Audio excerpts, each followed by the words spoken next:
तो लास्ट वाली क्लास में हमने सारे सेंटर्स ऑफ ट्रायंगल को डिफाइन कर दिया था, जिसमें ऑर्थो सेंटर, सरकम सेंटर, इन सेंटर, एक्सटर्नल सर्कल का सेंटर कैसे निकालते हैं, सारे फॉर्मूले हमने कर लिए थे। और ये सब प्रॉपर्टीज़ भी डिस्कस कर ली थी कि जो सेंट्रॉयड है वो ऑर्थो सेंटर और सरकम सेंटर को ज्वाइन करने वाली लाइन को 2:1 के रेशियो में डिवाइड करता है। तो इन सब प्रॉपर्टीज़ पे कई सारे सवाल भी करने हैं भाई अपने को। तो कल ऐसे कुछ सवाल दिए थे, लेकिन वैसे ही क्वेश्चन से मैं स्टार्टिंग करता हूँ। सपोज बच्चे आपके पास देखो, सेंट्रॉयड पे चर्चा तो आप बहुत पहले से करते आए हैं। ये देखो ऐसा कुछ दिया हुआ है, ये कोई ट्रायंगल है ABC। इसमें बच्चे A वर्टेक्स का कोऑर्डिनेट है 3,4, B का कोऑर्डिनेट लेट सपोज 2,-1 है, और C का कोऑर्डिनेट 7,0 है। तो इस ट्रायंगल ABC के लिए तुम्हें क्या क्या कैलकुलेट करना है? पहली बात, यू हैव टू कैलकुलेट, जो कि बहुत आसान है, सेंट्रॉयड। दूसरी बात बच्चे आपको कैलकुलेट करनी है सरकम सेंटर।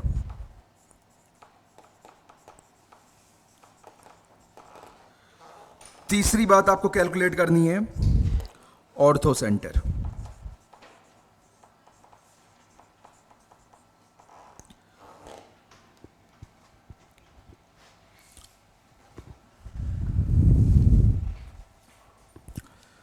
तो आप देखो, सबसे पहले मैं लास्ट वाले पार्ट से स्टार्ट करता हूं।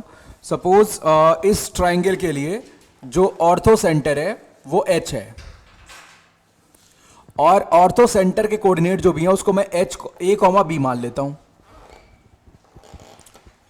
तो कैसे, अभी आप जो फॉर्मूला पढ़े थे ऑर्थो सेंटर का वो काफ़ी कॉम्प्लिकेटेड से, आपको एंगल्स निकालने पड़ेंगे ABC। थोड़ा सा मुश्किल है फॉर्मूले से कैलकुलेशन करना। तो पहले आपको ये एंगल्स निकालने, फिर उनके करस्पॉन्डिंग आप tan A, tan B, tan C की वैल्यू निकाल के फिर आगे चलेंगे। तो भाई वो मुश्किल है अप्रोच है थोड़ा सा। आप यहां पे वेक्टर की टेक्निक यूज कर सकते हैं। बाय यूजिंग वेक्टर आप बहुत इजीली A और B के कोऑर्डिनेट बता सकते हैं। कैसे? आप डेफिनेशन पे चलो। जो बच्चे ऑर्थो सेंटर होता है वो एल्टीट्यूड्स का पॉइंट ऑफ इंटरसेक्शन होता है। आपका एक एल्टीट्यूड ये रहा, और बच्चे एक और एल्टीट्यूड बना लो। 2 एल्टीट्यूड से काम चल जाएगा, क्योंकि तीनों एल्टीट्यूड आपके कॉन्करेंट होते हैं। ठीक है? तो देखो बच्चे, आपके पास यहां पे क्या है, अगर मैं AD के अलॉन्ग वेक्टर लिखूं, अगर बच्चे मैं AD वेक्टर की बात करूं, गौर करना, AD वेक्टर की अगर मैं बात करूं तो बच्चे AD वेक्टर किस पे परपेंडिकुलर है? BC वेक्टर पे। अच्छा, अगर AD BC पे परपेंडिकुलर है तो बच्चे आप ये भी कह सकते हैं कि AH वेक्टर जो भी है ये वाला, ये भी BC पे परपेंडिकुलर होगा। बोलो बच्चे हाँ या ना? AH वेक्टर भी किस पे परपेंडिकुलर होगा? BC पे। ऐसा क्यों? क्योंकि AD और AH दोनों कोलिनियर वेक्टर्स हैं। ठीक है? तो ये परपेंडिकुलर होगा। अच्छा, अब मैं AH वेक्टर बहुत ही प्यार से लिख सकता हूं। AH वेक्टर अगर आपको लिखना है तो आप पोजीशन ऑफ H में से पोजीशन ऑफ A माइनस करेंगे। तो पोजीशन ऑफ H क्या बच्चे? AI प्लस BJ, और पोजीशन ऑफ A केवल भाई सब पे एक एक सवाल करेंगे, फटाफट आगे चलेंगे हम। 3I plus 4J। तो यानी आप AH वेक्टर को बच्चे लिख सकते हो, AH vector that will be A minus 3 I cap plus B minus 4 J cap. अब देखो, AH BC पे परपेंडिकुलर को भाई BC वेक्टर भी लिखना है, और AH और BC का जो डॉट प्रोडक्ट है दैट विल बी 0, राइट? तो अब बच्चे यहां पे BC वेक्टर लिख लेते हैं। BC वेक्टर का अर्थ है पोजीशन ऑफ C में से position of B upon minus करेंगे, यानी 7I प्लस 0J से माइनस कर लेना है 2I माइनस J। तो बच्चे यहां पे 7 माइनस 2 यानी 5I,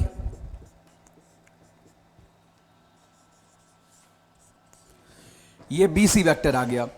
अब आपको पता है कि AH और BC परपेंडिकुलर है, तो दोनों का डॉट प्रोडक्ट क्या होगा? 0 होगा। तरेन तुम बहुत दुखी लग रहे हो, पिट क्या हो कहीं से क्या? या कोई चैप्टर तुम्हें समझ नहीं आएगा जहां पढ़ के आए हो। A H dot B C is 0, right. तो इनका डॉट लेते हैं, यानी 5 into A minus 3 plus 1 into B minus 4। मेरा तरेन हमेशा हंसता रहता है और बहुत दुखी दिख रहा है। तो यानी 5a plus B minus 15 minus 4 19 होगा। तो बच्चे आपको मिलेगा 5a plus B.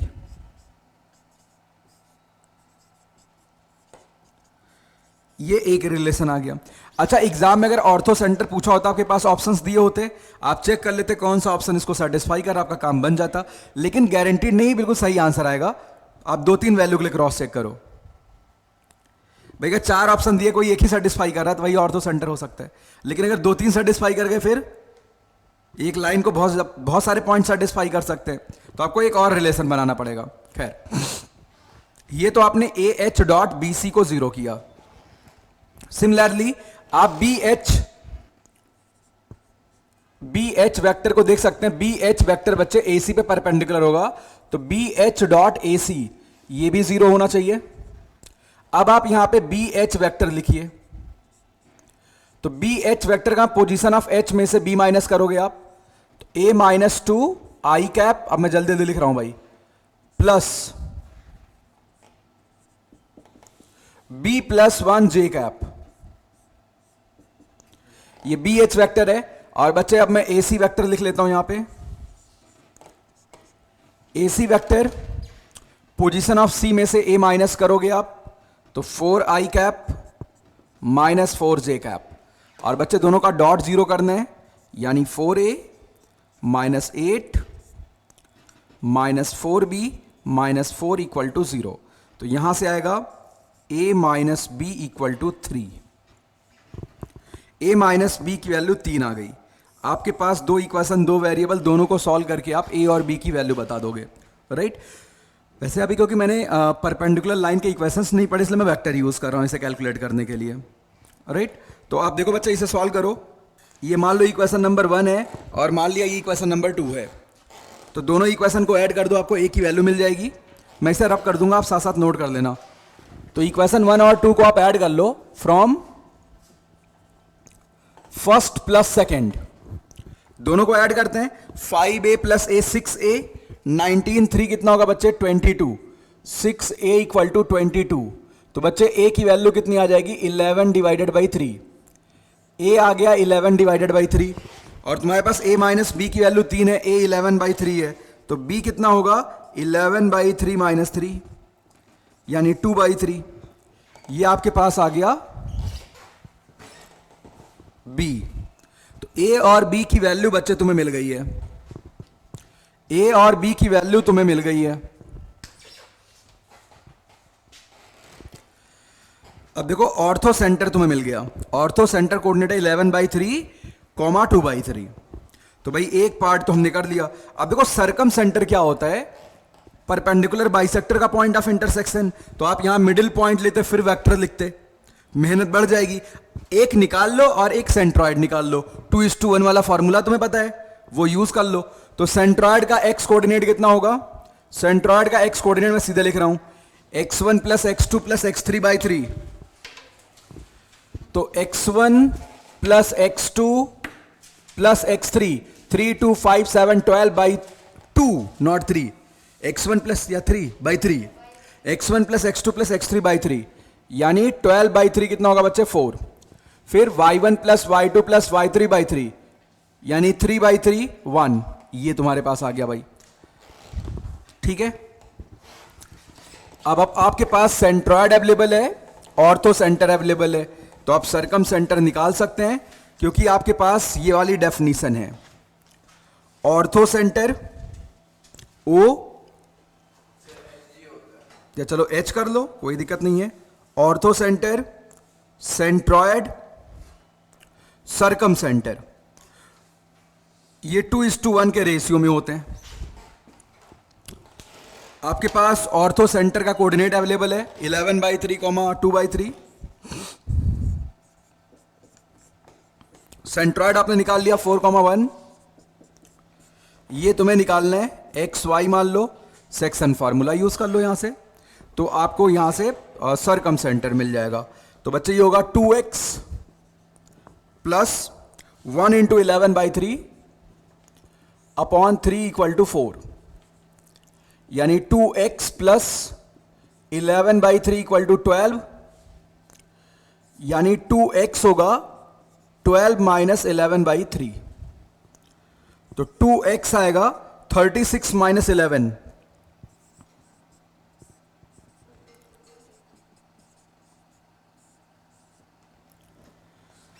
Similarly y की बात करते हैं, इसी प्रकार y की बात करते हैं। तो बच्चे 2y plus 2/3 upon 3 equal to 1। तो साथ ही यहां से आपको मिलेगा 2y प्लस 2/3 इक्वल टू 3, यानी बच्चे आपको 2y मिल गया, 2y मेरे बच्चे आपको मिल गया 3 माइनस 2/3, यानी यहां से 2y आएगा 9 माइनस 2 यानी 7/3, तो y आ गया 7/6। तो x और y कोऑर्डिनेट आपको मिल गए, यानी 25/6 7/6।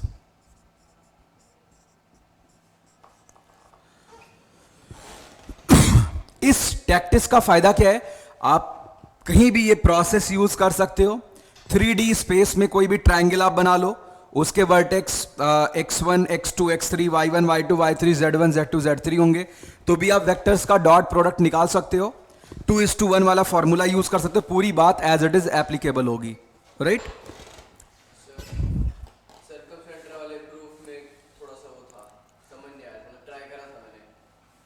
तो आप यार कहीं भी सर्च करते किताबों में दिया होता, आप रात में मैसेज करते, मैं तुम्हारे पास लिंक भेजता होता, मेरे पास पड़ा हुआ।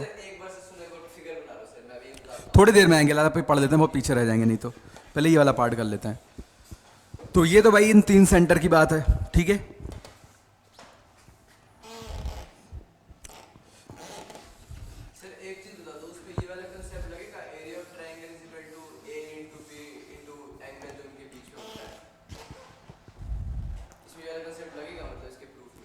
नॉर्मल ज्योमेट्री करनी, कुछ नहीं करने हैं। थोड़ी देर मुझसे डिस्कस करेंगे लाल, अभी नहीं।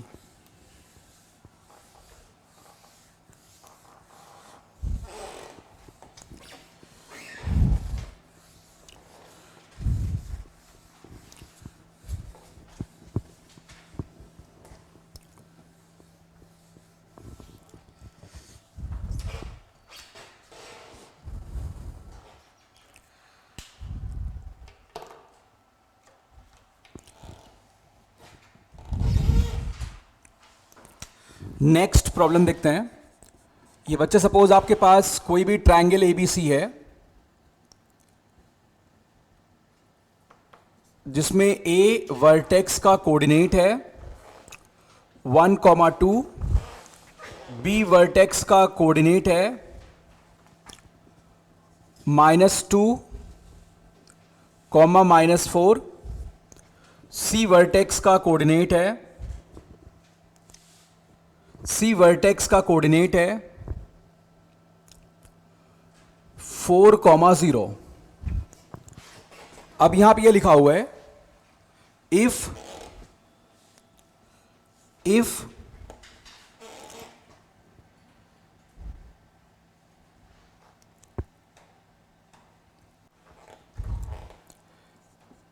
External circle of triangle ABC opposite, external circle कहे तो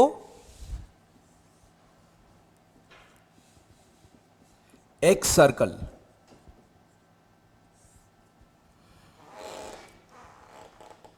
if external circle of triangle ABC opposite to side BC,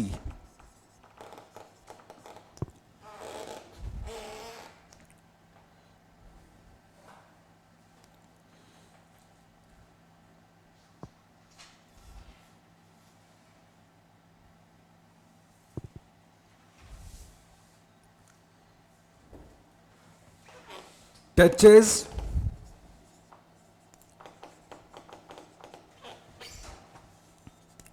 BC at D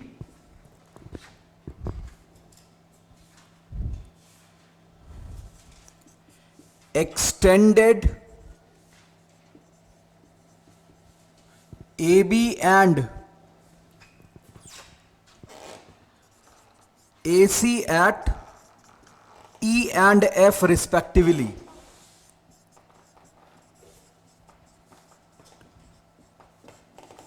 then what will be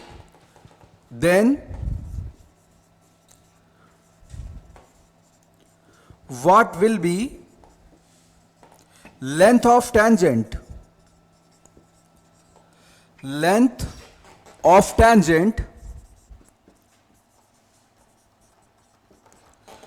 to that X circle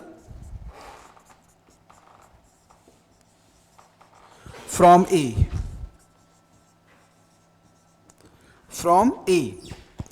So it's a quite simple problem. गौर करो, ये oral problem है, आप इसमें आपको बहुत कम calculation करने हैं. सबसे पहली चीज, वैसे बहुत से बच्चों को देख के उनके तो पसीने छूट गए होंगे इसी में, बट ये ओरल प्रॉब्लम है. आप फटाफट से ट्रायंगल बना लो. आप बच्चे यहां ट्रायंगल बना लो और ट्रायंगल के वर्टिसेस ए बी सी ये तुम्हें दे रखे हैं. ए का कोऑर्डिनेट है 1,2, बी का कोऑर्डिनेट है -2, -4 और सी का कोऑर्डिनेट है 4,0. आप इसको एक्सटेंड कर लो. अब इन्होंने कहा है जो इस ट्रायंगल में बी साइड के अपोजिट एक्सटर्नल सर्कल है उसकी बात हो रही है. ये ऐसी बात हो रही है. ये सर्कल है, touches BC at D, extended AB and AC, of course extended AB and AC at E and F. तो तुमसे पूछा हुआ है AE का लेंथ क्या होगा. टेंजेंट का लेंथ यही है, तो आपको AE का लेंथ निकालना है. और AE का लेंथ किसके बराबर आया था? Semi perimeter of this triangle ABC. ये प्रॉपर्टी पढ़ी है, खूब बढ़िया सा लिखवाया है, और भूल गया तो मर जाओ. आपको AE का लेंथ निकालना है, ठीक है. तो ये सेमी पेरीमीटर के बराबर होता है. और मैं फिर से वापस वीडियो के डिस्क्रिप्शन में लिंक दूंगा इसके प्रूफ का, जहां पर हमने कर रखा है. मतलब वो पूरा एक टॉपिक है, वो पूरा टॉपिक बीच में ढूंढना पड़ेगा, कहीं भी पड़ा होगा वो प्रूफ. तो बच्चे AE जो भी होगा that is semi perimeter of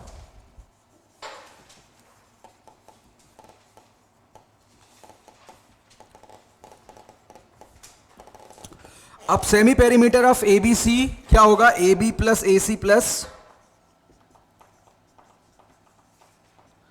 BC divided by 2.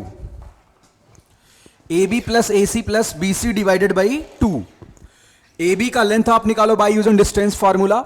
तो ये होगा √9 प्लस 36 45 यानी 3√5.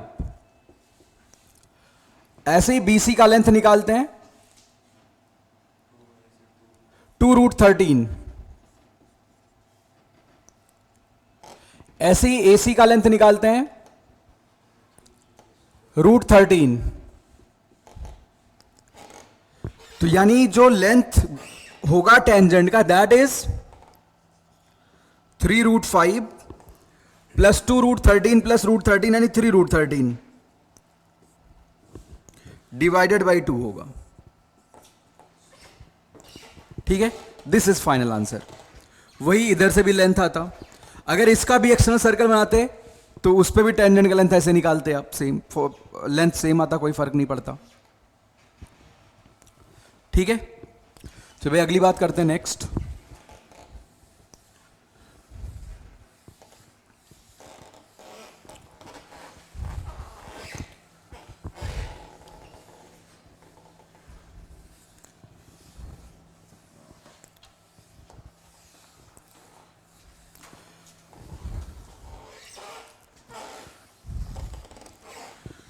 नेक्स्ट प्रॉब्लम है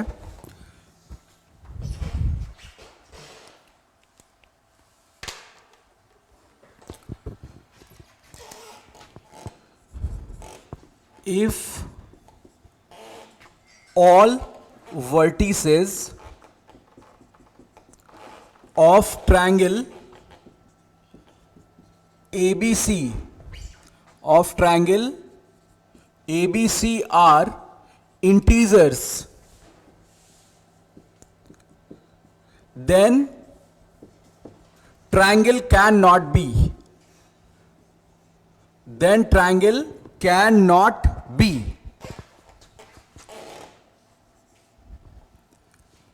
First option, equilateral. Second option,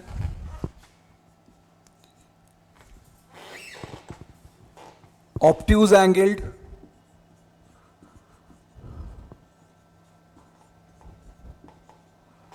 अगला option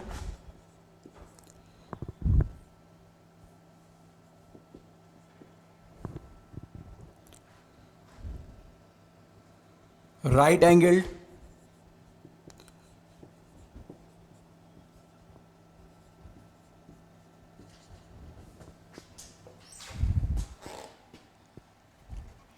fourth, acute angled.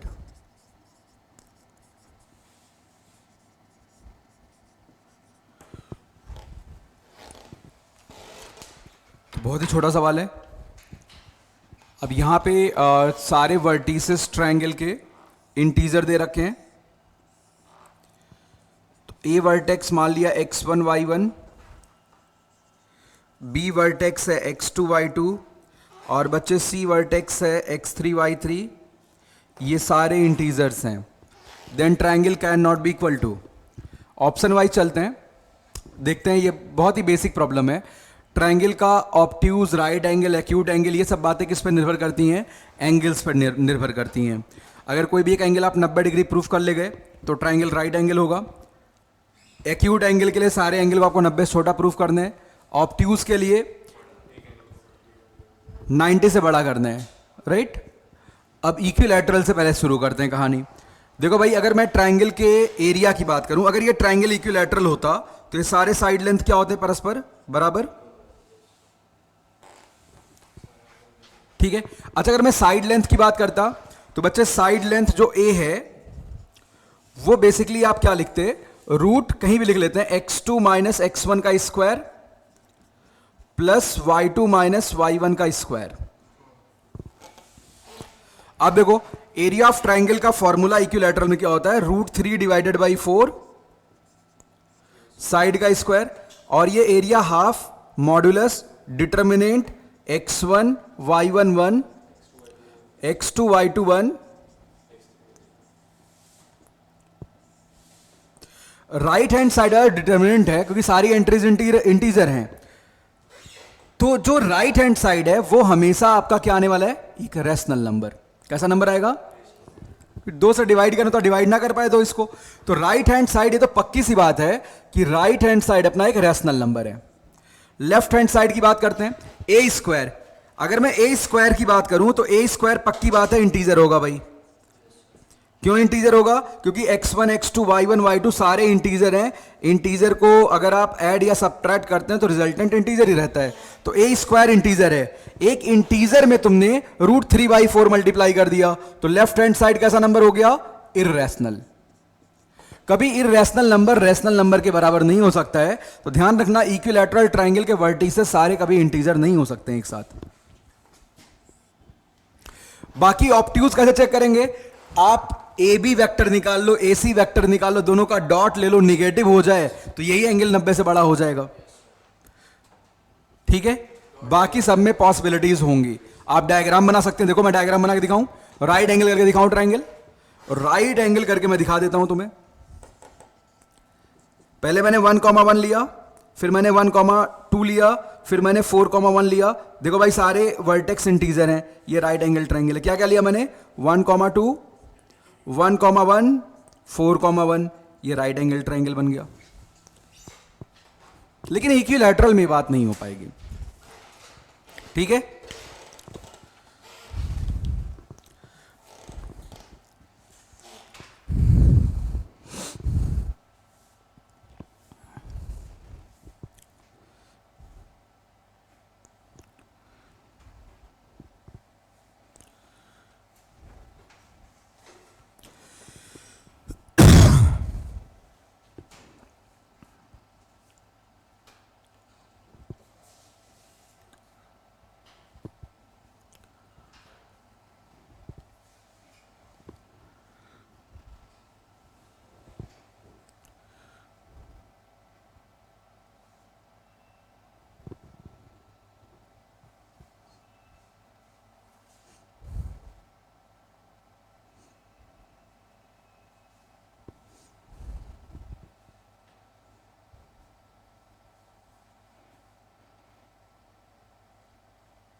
Next problem देखो भाई, ये आपके पास कोई भी ट्रायंगल एबीसी है,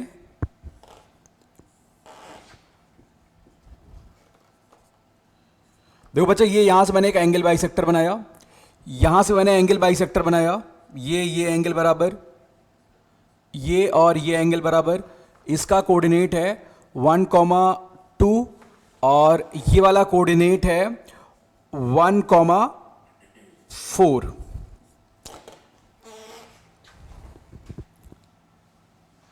और यहां पे जो कोऑर्डिनेट है दैट इज 7,2। एक मिनट बस आप वेट कर लो।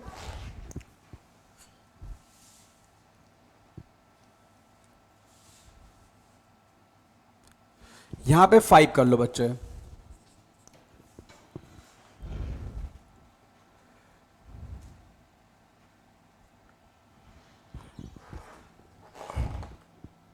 और यहां भी 5 कर लो, और ये इन सेंटर हो गया आपका। ये दोनों एंगल्स बराबर हैं क्योंकि ये एंगल बाइसेक्टर्स आपने बना रखे हैं, ये इन सेंटर है। Then you have to calculate area of A I B. Area of A I B तुम्हें बताना है, बताओ कैसे करोगे जल्दी से। अरे मर जा भाई, वो सेंट्रॉइड में था।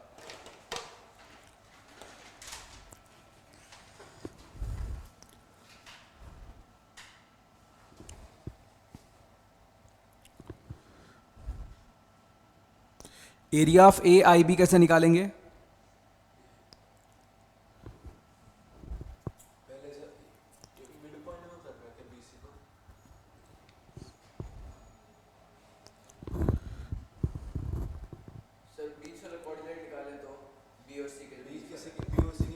तो बढ़िया, ये आई निकाल लो।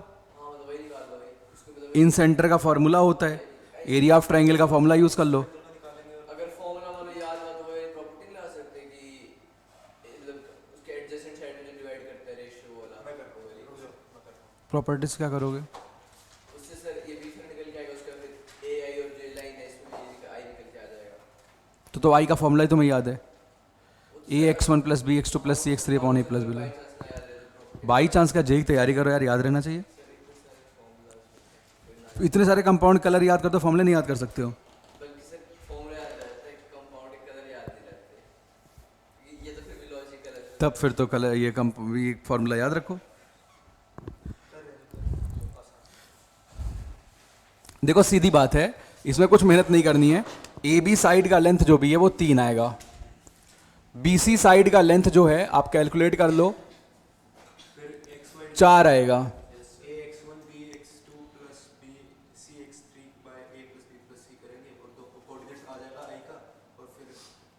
और ये 5 आएगा, ठीक। तो अब आपके पास आई तो निकालना बहुत आसान है फार्मूले से, फिर आप एरिया ऑफ ट्रायंगल लिख लो। उससे भी बेटर आइडिया आपके पास क्या है कि आप आई से अगर इस पे परपेंडिकुलर लेंथ निकाल लेते हैं तो काम और आसान हो जाएगा। एरिया क्या होगा, half base into height use करेंगे, और ये परपेंडिकुलर लेंथ कुछ और नहीं, रेडियस ऑफ इन सर्कल होगा। रेडियस ऑफ क्या होगा, इन सर्कल होगा। तो रेडियस ऑफ इन सर्कल क्या होता है, डेल्टा डिवाइडेड बाई एस होता है। आर इक्वल टू डेल्टा, इस ट्राइंगल के area half base into height आप कर दो 6 आएगा, और सेमी पेरीमीटर 4 3 7 5 12/2 ये भी 6 आ गया, तो रेडियस 1 आ गया बच्चे। और ये लेंथ 3 है, तो एरिया क्या होगा, half base into height, half 3 into 1 यानी 1.5।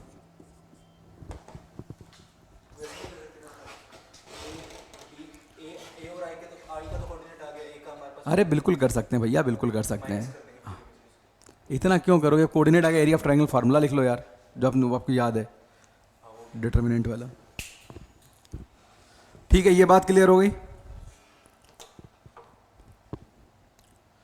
अच्छा, अगर आपसे कोई कहे कि जल्दी से आप एरिया ऑफ, मान लो ये यहां पे कहीं मीट करता है ई पे, और ये डी पे मीट करता है, ये तो पहला सवाल था। दूसरा सवाल ये पूछ लिया किसी ने कि एरिया ऑफ बी ई ए बताओ, तो ये कैसे बताओगे,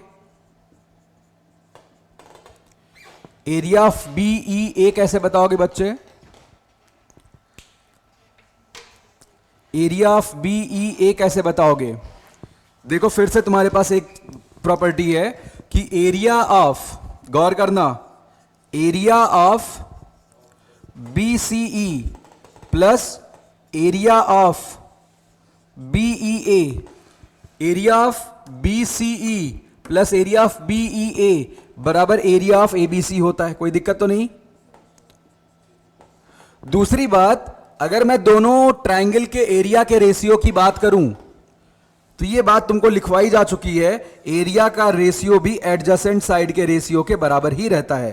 कॉपी पलट के देख लो, बस तुमको मैं ये अध्याय बता रहा हूं, नहीं याद है फंसोगे। इन दोनों के एरिया का रेशियो क्या होगा? एडजेसेंट साइड के रेशियो के बराबर ही होगा। ऐसा क्यों? क्योंकि एरिया कहता है half base into height, height तो दोनों में सेम रहेगी। अगर आप यहां से परपेंडिकुलर बनाते हो, गौर करो, अगर आप यहां से परपेंडिकुलर बनाते हो तो area half base into height होगा। इसका भी एरिया हाफ बेस और हाइट तो सेम ही है, हाइट कट जाएगा, यानी सीई अपॉन ई ए होगा। और सीई अपॉन ई ए क्या है? एडजेसेंट साइड के रेशियो के बराबर है, क्योंकि ये लाइन ऑफ एंगल बाइसेक्टर था, तो वो B C upon B A हो जाएगा, यानी this is equal to B C upon B A. B C 5 है और बी ए 3 है, ये बात तुम्हें पता है। अच्छा, टोटल एरिया भी तुम्हें पता है, टोटल एरिया कितना आया? 6 आया है। तुम्हें एरिया ऑफ क्या कैलकुलेट करना? बीई ए, तो बी सी ई भगाना है, आप यहां से भगा दो। तो देखो बच्चे, area of B C E ये बराबर होगा 5 divided by 3 area of B E A के। यहां पे ये वैल्यू पुट कर दो और बीई ए का एरिया निकाल लो। आप समझ गए? तो आप सीधे ये फंडा यूज करोगे। ऐसे सवाल बनेंगे, आपको बेवकूफों सा कैलकुलेशन नहीं करना है। तो यहां पे 5/3 आएगा। तो कुछ लोग क्या कह के शांत हो लेते हैं, अपने आप को सांत्वना देते हैं, दोस्तों को भी देते हैं, यार ऐसा है कि पेपर कैलकुलेटिव था तो बहुतों से नहीं हुआ होगा, क्योंकि ऐसा ऐसा चीज पूछा था, उसमें सारे कोऑर्डिनेट लिखने पड़ते, मुझे ये सब कोऑर्डिनेट निकालने पड़ते, मेहनत ज्यादा थी तो हमने छोड़ दिया। क्योंकि ऐसा कुछ करना नहीं है इसमें, सीधे आपको छोटा सा रिजल्ट ज्योमेट्री का यूज करना है। प्लस एरिया ऑफ बीई ए, ये 6 होगा, आप यहां से निकाल लो बच्चे। तो area of into 8/3 equal to 6, यानी एरिया ऑफ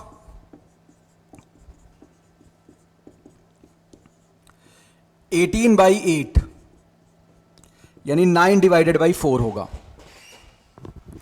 ये आप कर सकते थे, ठीक है? यहां तक का मामला बिल्कुल क्लियर है? चलो भाई, तो ये तो कुछ कुछ बातें सेंटर्स की रही हैं। एक और सवाल लिख लो।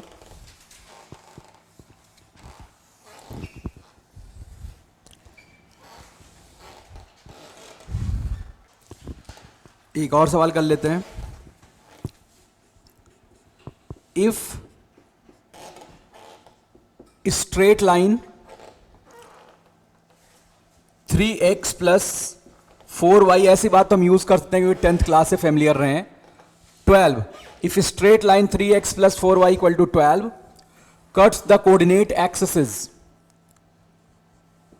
cuts the coordinate axes, the coordinate axes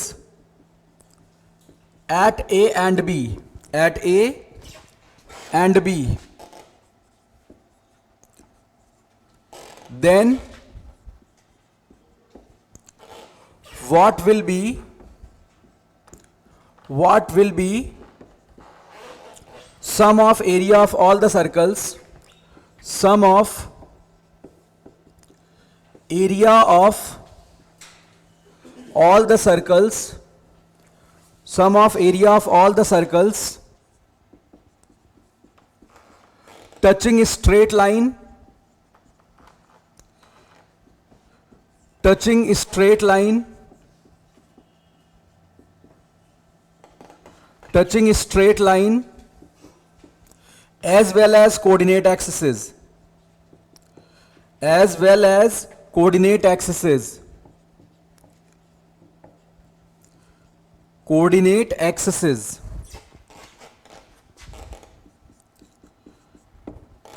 touches straight line as well as coordinate axes. Touch कर रहा है, पास कर रहा है। टच जो लिखा है वही कर रहा है लाल। ठीक है, अब यहां पे क्या दिया हुआ, कोई एक स्ट्रेट लाइन है जो कि कोऑर्डिनेट एक्सिस से ए और बी पे मीट करता है।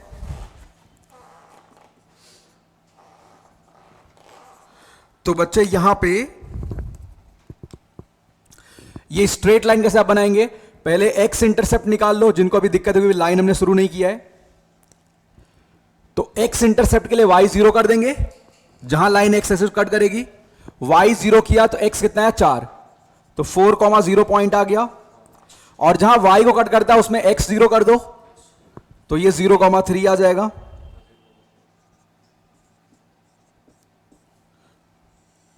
ये स्ट्रेट लाइन है भाई, 2 पॉइंट से यूनिक लाइन ही जाएगी, तो ये अपनी स्ट्रेट लाइन है। अब कितने ऐसे सर्कल्स होंगे देखो, एक तो स्ट्रेट लाइन और कोऑर्डिनेट एक्सिस को टच करने वाला ये हो गया, एक बाहर बाहर से बनेगा, एक्सटर्नल सर्कल कहने का मतलब, इधर से भी एक्सटर्नल सर्कल बन सकता है भाई, वही किसी भी ट्रायंगल के 3 एक्सटर्नल सर्कल भी होते हैं। ये सवाल एक्सटर्नल सर्कल वाला हो गया, राइट। इन सभी के एरिया का सम पूछा हुआ है, तो बच्चे इसका रेडियस मैं r लिख लेता हूं, इसका नाम मैं r1 लिख देता हूं, इसका नाम मैं r2 लिख देता हूं, और ये सपोज r3 है। ये साइड लेंथ बच्चे OB का जो लेंथ है, OB का लेंथ मेरे बच्चे कितना है 3, और OA का लेंथ ये 4 है और ये 5 है। ट्रायंगल OAB का semi perimeter S of OAB, तो 5 + 4 + 3 डिवाइडेड बाई 2 होगा, यानी 6 आएगा। R1 का फॉर्मूला देखो, R का फॉर्मूला क्या होता है, डेल्टा अपॉन S। डेल्टा इस ट्रायंगल पता है हाफ बेस इंटू हाइट से 6 आएगा, तो R बराबर 6/6, R की वैल्यू 1 आ चुकी है। R1 का नंबर है, तो डेल्टा अपॉन फॉर्मूला क्या था S - A। यहां पे A क्या है, क्योंकि R1 जिसके अपोजिट है वही A होगा, जिस साइड के, ये बात समझ आ रही है। तो यानी यहां पे A कितना है 5, तो 6/6 - 5 यानी कितना आया 6 आया। R2 delta upon S - B, R2 जिसके अपोजिट है, जिस साइड के, उसका लेंथ B है, ये 3 है, 6 - 3 कर दो, 6/6 - 3 यानी 2 आ गया।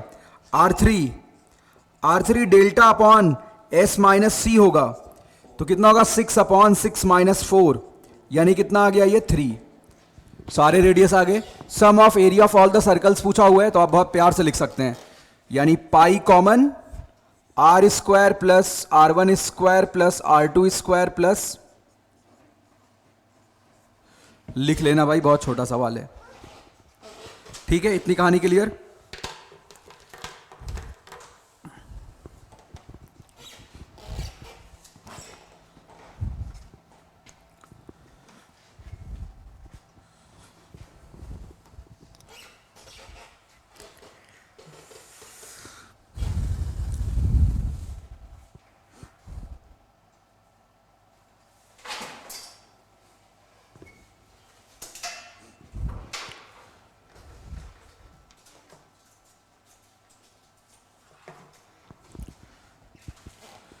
तो ये तो जो बेसिक आपने ज्योमेट्री पढ़ी थी और कुछ सेंटर्स वगैरह से रिलेटेड सवाल थे। आगे चलते हैं। अब नेक्स्ट लिखो आप स्लोप, लिखो हेडिंग स्लोप।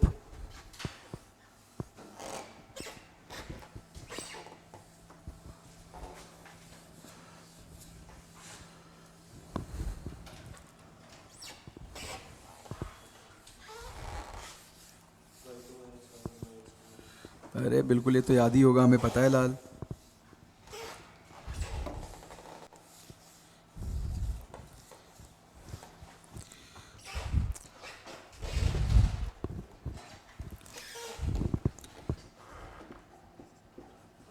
इसका दूसरा नाम होता है ग्रेडियंट।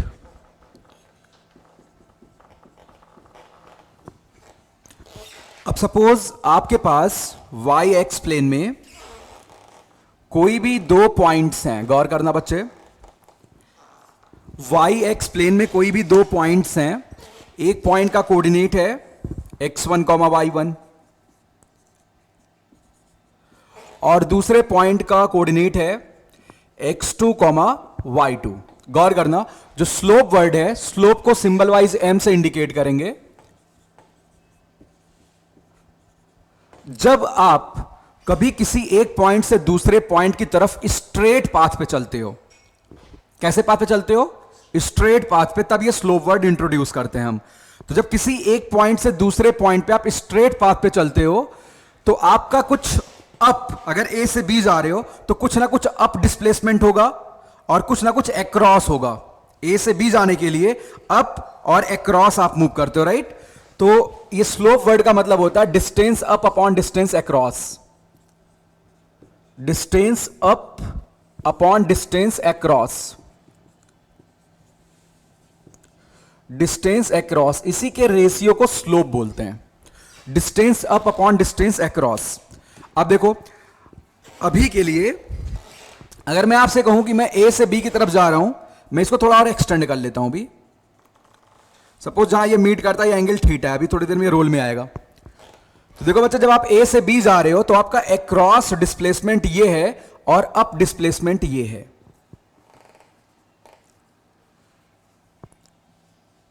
यानी आप एक्रॉस कितना मूव कर रहे हैं? x2 माइनस x1, और आप अप में कितना मूव कर रहे हैं? y2 minus y1। तो a से b जाने में डिस्टेंस अप कितना है? y2 माइनस y1, और एक्रॉस कितना है? x2 minus x1। तो slope is y2 minus y1 upon x2 minus x1। Now you can see कि इस लाइन की अगर मैं बात करूं, अगर मैंने इसको एक्सटेंड किया x एक्सिस के पॉजिटिव डायरेक्शन से, थीटा एंगल बना रही है।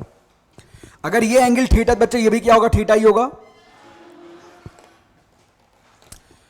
तो यानी ये जो रेशियो तुमने लिखा है कुछ और नहीं, क्या लिखा हुआ है इस ट्रायंगल के लिए? tan theta.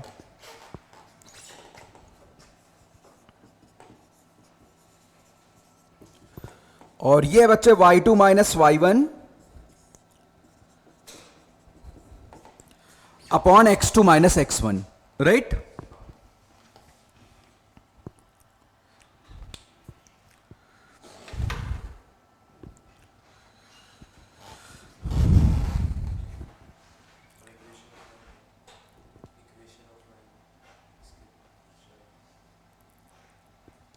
इतना पहले नोट कर लो सिस्टमैटिकली।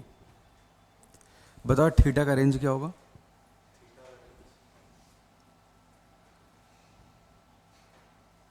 इसीलिए छोटी छोटी बातें अभी इकट्ठा करनी है। वही मन करता है ना, ऐसा होता नहीं है कि कभी गोलगप्पे की दुकान पे गए हो और तीन खा रहे हैं, अब एक ने मुंह खोला और तुम पीछे खड़े हो, तुम भी अपना वो दोना लेके खड़े हो जिसमें खाते हैं। क्या बोलते हो तुम लोग? जो बोलते हो, जो भी, क्या दोना ही बोलते हो, जो भी वर्ड यूज करते हो, ठीक है, वो लेके खड़े हो। तुम भी तीन साथी खड़े हो, तीन खा रहे हैं और मुंह खोलने, बार बार मुंह में पानी आया जा रहा तुम्हारे। वैसे यहां भी हो रहा है, क्योंकि अभी ये तुमको आता है टॉपिक थोड़ा थोड़ा, तो मन करता है गपक कर लूँ जो आ रहे, जब गोलगप्पे में चलता है। और जब थोड़ा ज़्यादा समय बीतता है, मान लो बोले भैया चलो 10 का हो गया भैया, 20 का और खिला दो। जब बोला तुम पीछे खड़े हो लाइन में, लोग यार और समय लेके गया, मेरा 20 का और खाएगा ये, थोड़ी देर और मुंह में पानी भरना पड़ेगा अपने। तो वही कहानी है, चल रहा है तो मन में बिल्कुल लार टपक रही है कि स्ट्रेट लाइन y बराबर mx प्लस सी। हमें पता है वहीं अभी थोड़ी देर खत्म हो जाएगी गाड़ी y बराबर mx प्लस सी पे। इसीलिए यहां भी संयम रखो। चलो इतनी बात क्लियर है। पेशेंस लाल, आपका पेशेंस टेस्ट होता है पढ़ाई में।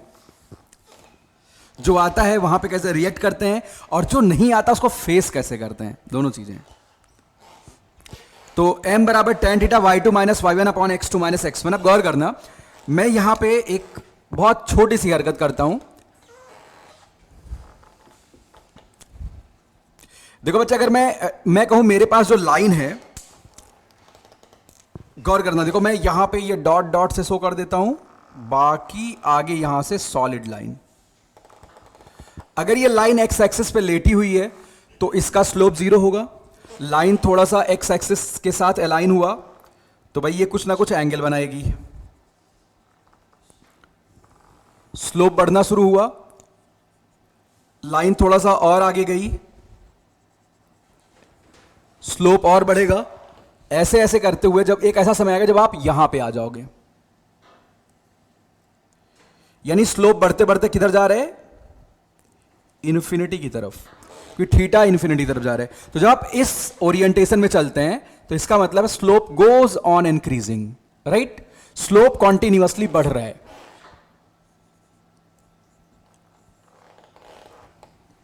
तो इस शर्त में जब स्लोप बढ़ रहा है तो तुम्हारा थीटा कहां से कहां तक गया, 0 से 90 डिग्री में। चलो क्लोज ले लेते हैं, 0 से 90 डिग्री। अब थीटा 90 डिग्री हो गया। 90 डिग्री के बाद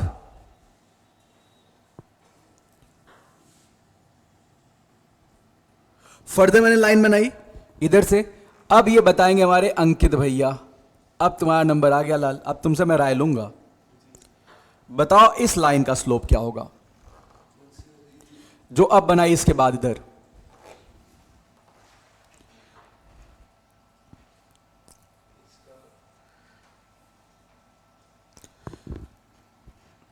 अब गौर करना आप यहां पे क्या हो रहा है बच्चे, इस केस में ये 90 से जस्ट बड़ा एंगल आपका हुआ, और tan 90 से जस्ट बड़ा एंगल जब आप लेते हैं तो उसकी वैल्यू कहां जाती है, माइनस इन्फिनिटी, यानी ये स्लोप माइनस इन्फिनिटी है। अच्छा, इसके जस्ट पहले स्लोप कहां गया था, प्लस इन्फिनिटी पे, जब आप 90 के पास गए थे, यानी यहां पे स्लोप में एब्रप्ट चेंज आता है, राइट। अब लाइन को और मैं टिल्ट करता हूं तो स्लोप मोर निगेटिव से अब लेस निगेटिव की तरफ जा रही। बोलो बच्चे, बात समझ आ रही है। फिर इधर हम लाइन को ड्रॉ करते हैं, और एक ऐसा समय जब लाइन इधर आके बैठ गई, वापस आ गए, यानी जब 180 से बड़ा एंगल करोगे फिर से वही लाइन रिपीट होनी शुरू हो जाएंगी। तो यानी थीटा 0 से 90 था, स्लोप बढ़ा, और जब थीटा वापस 90 के आगे गया, 90 से 180, तो वापस से स्लोप बढ़ा। इधर फिर से स्लोप क्या कर रहे हैं, बढ़ रहे, बट ऐसे चलेंगे स्लोप क्या कर रहे हैं, घट रहे, ऐसे चलेंगे स्लोप बढ़ रहे, राइट, ऐसे चलेंगे स्लोप घट रहे। तो यानी स्लोप में यूज होने वाला एंगल जो एक्स एक्सिस के पॉजिटिव डायरेक्शन से लाइन सेगमेंट बनाती है, उसका थीटा 0 से कहां तक वेरी करता है, पाई तक। अच्छा, पाई पे ओपन लगा लेते हैं भाई, ऐसा क्यों, एक जगह पाई बाई 2 को भी आप इंक्लूड कर लो, स्लोप इन्फिनिटी हो जाएगा, कोई दिक्कत तो नहीं है। तो बच्चे गौर करो, अभी वहीं आप वापस आ जाओगे, तो गौर करना आप, यहां पाई पे मैंने ओपन क्यों कर दिया, क्योंकि जब आप पाई को क्लोज करते, 0 पहले से क्लोज था, सेम लाइन मिलेगी पाई और 0 पे। अब इनका कहना है कि सर एंगल को निगेटिव कर दिया, निगेटिव मतलब क्लॉकवाइज में एंगल लेके चल रहे हो, कोई फर्क नहीं पड़ेगा। जो एंगल आपका 45, जैसे मान लो ये वाली लाइन आपकी कहां मिल रही है, 135 डिग्री पे मिल रही है, तो इधर से -45 पे मिल जाएगी, लाइन सेम आएंगी। लेकिन जो स्लोप वर्ड इंट्रोड्यूस किया गया उसमें थीटा क्या मान लिया गया पहले से ही, कि एक्स एक्सिस के पॉजिटिव डायरेक्शन से बनाया गया एंगल है, एंगल को माइनस लेके तो रेंज क्या आएगी, रेंज सेम रहेगी।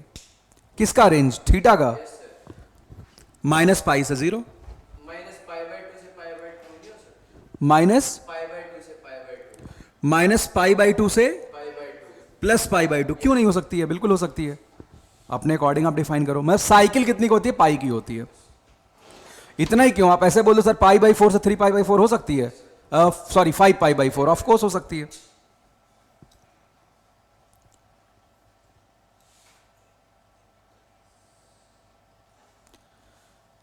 नहीं, पाई बाई 4 से 5 पाई बाई 4 में दिक्कत आएगी, 1 मिनट, पाई बाई 4 से 5 नहीं, दिक्कत नहीं आएगी, पाई बीच में आ चुका है, 0 स्लोप भी आ रहे हैं, ठीक है।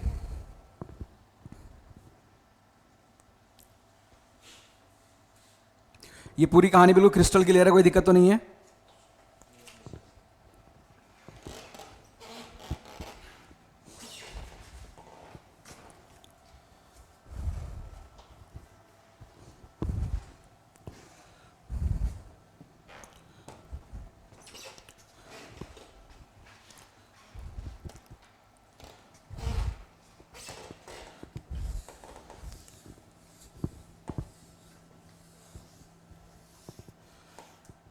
अब बच्चे गौर करना, कुछ यहाँ पे की पॉइंट्स देख लेते हैं, बहुत छोटी छोटी बातें हैं। जैसे मैं आपसे कहूँ कि पहला पॉइंट देखते हैं, मेरे पास दो लाइंस L1 और L2 परस्पर पैरेलल हैं।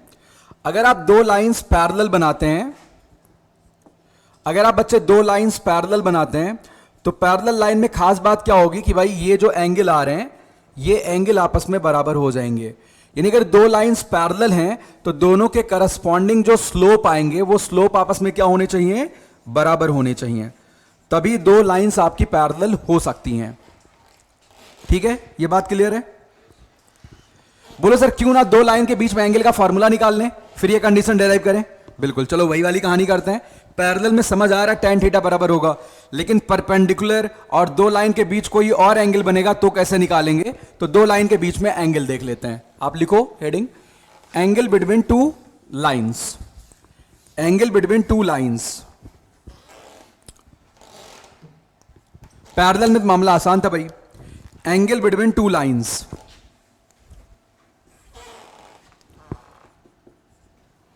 देखो बच्चे आपके पास एक स्ट्रेट लाइन ऐसे जा रही है, इसका स्लोप है m1 और मान लिया ये एंगल है θ1, और दूसरी स्ट्रेट लाइन कुछ ऐसे जा रही है, ये एंगल जो भी बच्चे θ2 है। ठीक है, इन दोनों लाइन और इसका स्लोप जो है वो m2 है। इन दोनों लाइन के बीच का एंगल तुम्हें निकालना है। अब देखो दो लाइन के बीच में एंगल की पॉसिबिलिटी ज्यादा होती है। एक तो बच्चे आप ऐसे एंगल निकाल लो ये वाला, तो ये दूसरा एंगल क्या हो जाएगा, पाई माइनस थीटा। लाइन के बीच में दो एंगल हुए, इंटीरियर एंड एक्सटीरियर, राइट। तो देखो अब कैसे यहां पे कैलकुलेशन करेंगे। मैं जहां पे दोनों लाइन कट कर रही हूं वहां से एक्स एक्सिस के पैरेलल एक लाइन बना देता हूं। देखो बच्चे ये लाइन एक्स एक्सिस के पैरेलल है, तो ये टोटल एंगल क्या आप बता सकते हैं कितना होगा? ये टोटल एंगल θ1 ही होगा जो यहां पे है। कोई दिक्कत तो नहीं है? अरे भाई एक्स एक्सिस के पैरेलल ये लाइन है, तो ये टोटल एंगल कितना होगा बच्चे, θ1। अच्छा ये इतना एंगल कितना आएगा बच्चे, ये θ2 आएगा। कोई दिक्कत नहीं, यानी जो थीटा होगा लाल वो किसके बराबर होगा, θ1 माइनस, तो यहां से आप tan थीटा निकालिए, यानी tan ऑफ, आप इसको एक्सपेंड कर दो बच्चे, तो यहां पे कितना आएगा, tan θ1 minus upon 1 plus tan θ1 tan θ2।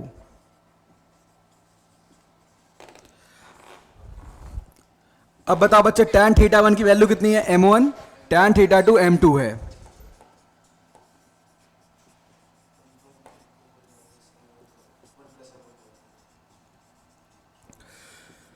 दो लाइन के बीच में जो आप एंगल निकालते हैं उनके टैन का ये फॉर्मूला होता है, लेकिन ये उनका जो टैन है वो tan it can be positive और निगेटिव दोनों हो सकता है।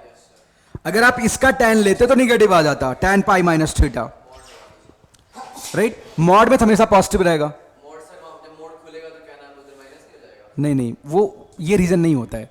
मॉड से आपको कौन सा एंगल मिलेगा, हमेशा एक्यूट। और दूसरा कैसे निकालेंगे, पाई में से उसको घटा देना अगर आप मॉड लगाते हो, लेकिन वो रट्टा मत मारो दोबारा। मॉड का मतलब प्लस माइनस नहीं होता है, मॉड का मतलब हमेशा प्लस होता है। ठीक है, चलो ये बता रहे हैं जो किताबों में लिखा होता है, ये ज्यादातर मास्टर याद भी करवाते हैं, वे करते हैं इसे करते हैं। यहां अगर हम मॉड लगाएंगे, गौर करो बच्चे, देखो मैं यहां पे एक फोर्स मॉड्यूलस लगा रहा हूं। अच्छा फोर्स मॉड्यूलस लगाने का क्या एडवांटेज हो जाएगा कि मुझे दोनों लाइन के बीच में एक्यूट एंगल का टैन मिलेगा बच्चे। कौन सा एंगल का, क्योंकि मॉड्यूलस का आउटपुट हमेशा पॉजिटिव होता है, तो ये एक्यूट एंगल का टैन है, टैन ऑफ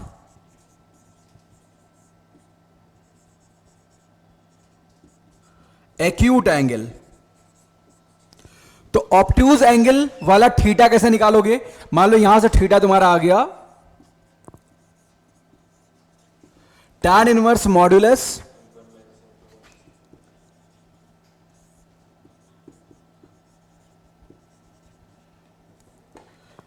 तो दूसरा एंगल क्या होगा बच्चे, pi minus theta, right. Angle ये भी हो सकता है, एंगल पाई माइनस ये भी हो सकता है। बोलो लाल हां या ना।